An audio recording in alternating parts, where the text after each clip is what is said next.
You see him on the news. CNN.com contributor, Dean Obeidallah. So, Dean... Watch him at comedy clubs. When I say Mecca, do you think of a holy place or an urban clothing line? Read his articles. And you hear him on the radio. The Dean Obeidallah Show is on live right here on SiriusXM Progress, Channel 127.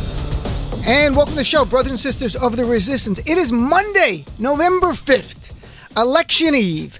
You know, I can recall starting this show last year and a half ago, and I was counting down a couple of days a week going, we're 420 days away from the most important election of our life. We're 210 days. And then when we got within 100 every day, I'd say we're 88 days, 84 days, 72 days to the most important election of our lives. Well, right now, we are one day, a matter of hours to the most important election of our lives. And this, to me, as I've said countless times, is not Election Day. It is Judgment Day. It is Judgment Day for our nation's soul. Will we finally stand up as a people and reject Donald Trump's bigotry, racism, and sexism, or will we allow it to be normalized? Well, I have every confidence in our fellow Americans that we're going to do the right thing tomorrow. And I'm so happy tomorrow, 36 governor races, 35 Senate races, 435 House races. Before I bring in my first guest, because tonight we have an Election Eve special. We're all live. We'll be taking calls. Amazing range of guests from Michelangelo Signorelli, who will join me in a minute, Tom Steyer, Congressman Ro Khanna, Karen Hunter will be here, Aisha Moody Mills, Jess McIntosh, and more. I can't help. We're the day before the election, and all I can think of this song is the one that Bill Clinton played in 1992, day before his election, and the week before his election, to remind people there's still a little more time. Don't take anything for granted. Clip number one. Just think what tomorrow will do. Don't stop thinking about tomorrow. Don't stop. It'll soon be here. Don't stop thinking about tomorrow. We learned in 2016, do not take anything for granted. I know so many friends who are Bernie lovers, but it got to the race in November and some voted, some didn't. They wouldn't really admit it because of what happened, but they said, the polls told me Hillary was going to win. I didn't want to vote for her. Right now, though, sitting right next to me, so happy to have for the next few minutes, and tomorrow we'll be here many hours together. Michelangelo Signorelli from his own show, of course, which you listened to right before this one. Michael, thanks for staying. Hi, Dean. How are you, buddy? I'm doing all right. So, tomorrow night, by the way, Michael, myself, and Danielle Moody Mills I'll be doing my show 6 to 9 Eastern Time, and then staying through 11, and Michael will be the main host of that, and I'll be joining him with Danielle Moody Mills tomorrow evening. 9 p.m. till 11. And then there's coverage that goes to 1, 2 in the morning with... And we'll need it. A range of people are going to... So let me ask you first. You just finished your show. What were you hearing for your listeners? People are very energized, very excited.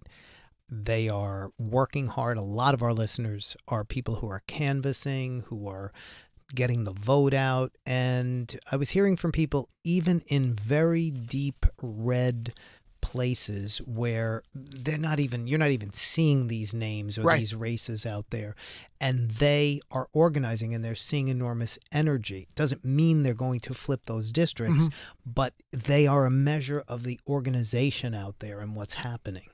So there's excitement. Was there any concern, anyone saying what I was saying, the idea of, hey, we saw polls in 2016 and things didn't turn out the way we wanted.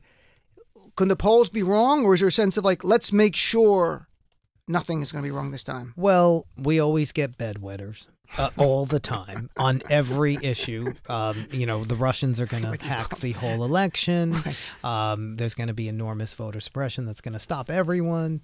The polls are all wrong. We get all of that all the time. And I think all of that is good. I think we need to constantly keep it in check. We actually had a little mini debate in the last hour because I was talking about Senate polls that were looking better. And I was talking about, what was happening even in Texas. And somebody called and said, you shouldn't talk about them because it makes people complacent. And somebody else called and said, no, in Texas, we need to hear that Beto is almost going to do it because that'll drive more people out. So it's that balance where you have to talk about, sort of the polls, but also talk about how, it's not a done deal until you get out there. Human nature. If you tell me in a state that my candidate's down by 15 points, I'm probably going to vote anyway. I vote all the time. But some people might be like, well, he or she's got no shot. 2 or 3 points, all of a sudden you realize it's within your power to change this. In a place where it never happens, you want to be part of that, right? So yeah, and Beto, and I talk about polls a lot. You do too. I love polls. I look at them more for trends. And right before we came on, you were telling me like these cable networks, they'll have their poll and talk about it like it's the Holy Grail, ignoring all others. That's a mistake if you do that. That's right. They don't do an average, and they don't talk about trends. Like we are seeing on the generic ballot in the last several polls, any polls that came out that were done after November 2nd, we're seeing the double-digit generic ballot numbers. Yeah. That's a good sign of the trends. Certainly these few Senate polls that have come out of Missouri and Florida have shown something good. Do you think Donald Trump made a mistake in that he did not make this all about the economy, made it more about him, and then had to add racism with the caravan? And with that ad, his racist ad was so bad that Fox News today, as you probably covered, refused to air it. First, NBC said they were not going to air it on Facebook, and Trump's campaign manager said, fake news, conspiring against us, and then Fox News says we're not airing it either because it's factually inaccurate.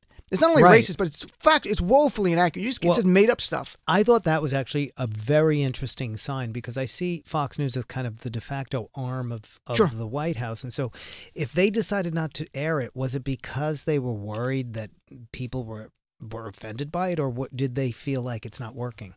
Do they all feel like it's because Trump himself now is going to the economy, even in this last day. And there was some reporting over the weekend that even Trump's showing up in Texas hurt Ted Cruz in Harris County, that's Houston, hurt his campaign and hurt candidates there. So this whole immigration close, we will find out in the end if it does energize his people, but I think it turned away a lot of people. It's interesting that someone who's well known, because in the last election, I mean, in 2017, we had some people would call in and say, well, why isn't Barack Obama in that state more? Like New Jersey, he can go to, but why would not go to Virginia or another state, let's say? And because their internal calculation of any campaign is this person who's well known but considered polarizing to some comes here, does that person help or hurt me in net? Because it's hardball politics. When you bring Donald Trump to Texas, does it get his base going? Yes, but his base is not that state. And there's independents who, every poll shows, independents and women especially, do not like Trump. So all of a sudden you're ginning them up to go like, I can't believe Ted Cruz brought him here. And also with Ted Cruz, I had Texans call me and go, they weren't Cruz fans, but they said the idea that Ted Cruz had Donald Trump make fun of Ted Cruz's wife's face and about his father as well. And then to have him here and like lick his boots, as people told me, was very upsetting. And I imagine other Texans, there's a sense of Texas pride that by Cruz just laying down for Trump, I don't think comports with Texas pride. I don't think so either. I think a lot of people looked at it and thought it was sleazy politics at its worst. Two guys who need each other but really don't like each other. Right. And you know, in that case, he had said something horrible about his wife. And he also said that his father, killed JFK. Right. I mean, it's pretty, horrible. And I think people did see that.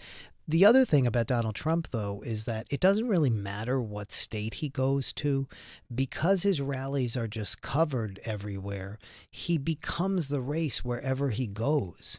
And so it hurts him in California to be on the television constantly in these races that they're trying to keep in California.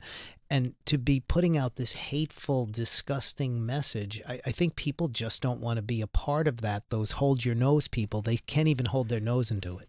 It's remarkable. If you took a step back and objectively looked at a president, not Donald Trump, but a president who is presiding over an economy that has a 3.7% unemployment rate, that's seen 95 plus months of employment, that has wages that have ticked up to 3.1%, the highest in many years, and that you have consumer confidence at highs of decades, you would say that president probably has a 55, 58, maybe even 60% approval rating. The reason Trump's is where it is because of Donald Trump.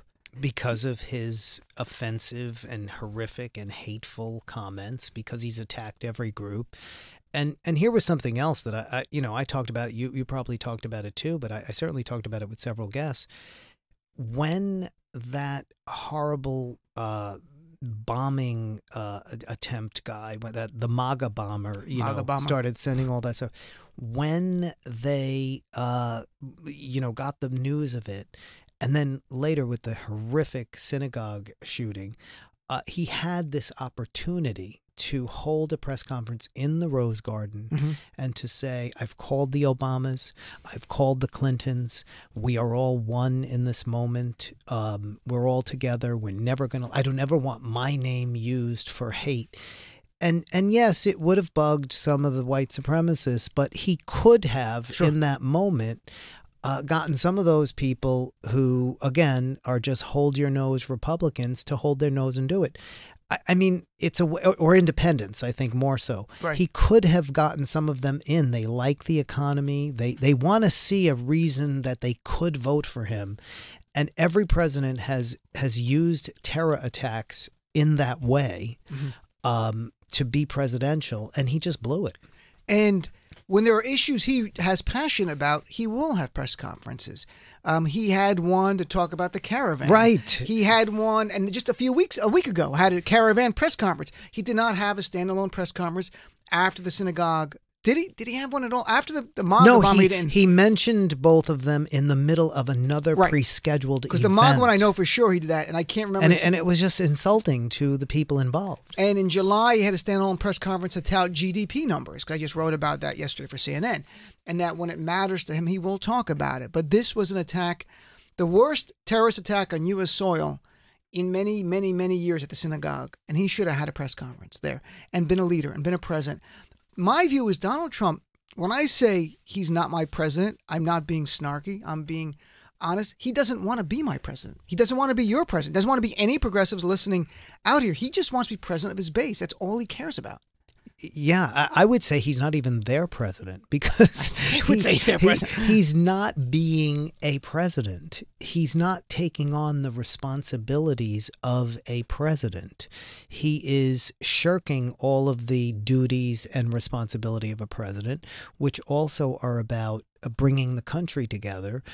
He just doesn't like doing any of them. It's really, it's hard to see what he really likes to do that, kind of qualifies as being president. I guess signing executive orders. That's about it. And the little pomp and circumstance, I imagine. So last thing, Michael, before I let you go. And by the way, Michelangelo Signorelli will be here tomorrow night after my show, 9 to 11 p.m. Eastern Time. And I'll be with him and Danielle Moody Mills. And we're going to have coverage through 1 or 2 in the morning with other great hosts filling in there.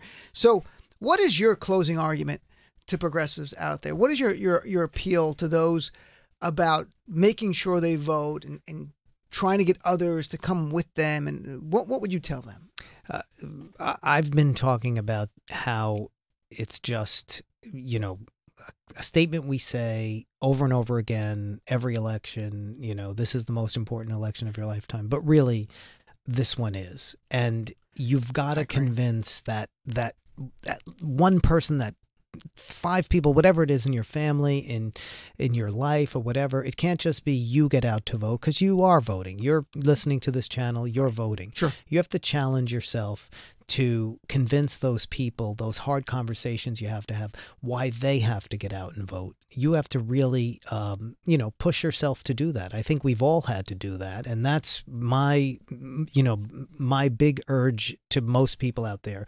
Just try to tell somebody in your life to get out there and vote. And I feel like we have created something out there that no matter what happens tomorrow, even in places where there may not be a win, something new has been created. A movement is happening. And I think the people out there own that. And thank you, Michael. Well put. And I look forward to tomorrow sharing the air with you and seeing the election results. We'll see some of it come in while we're on the air tomorrow, but through the night. It's going to be hard to sleep tomorrow night, frankly. It's going to be very hard to sleep. And there's going to be a lot of late night counting. Because you have so many competitive races in California, which you don't always have for Congress, that like Duncan Hunter running against my friend Amr Kampanajjar. You've had Harley Rhoda, who's running against Dana Rohrabacher.